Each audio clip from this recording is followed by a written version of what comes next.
ரோட்டில் ரோட்டில்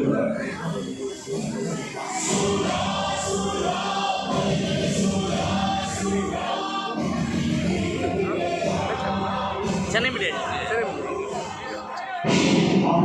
மாநகராட்சியை சென்னை மாநகராட்சியை என்ன செய்வது என்று கைது செய்து கொண்டிருந்த நேரத்தில் தன்னுடைய சொந்த செலவில் ஜேசிபிகளை மாமன்ற உறுப்பினர்களுக்கும் மாநகராட்சி பணியாளர்களுக்கும் கொடுத்து ஒரு வீடு தவறாமல் குப்பை கூடங்களை சொற்ப 300 ரோடுகளுக்கு மேல் அள்ளி தெருவுகளை 3 நாளைக்குள் சுத்தம் செய்து கொடுத்தவர் நம்முடைய சட்டமன்ற உறுப்பினர் என்.கே. மோகன் அவர்கள்.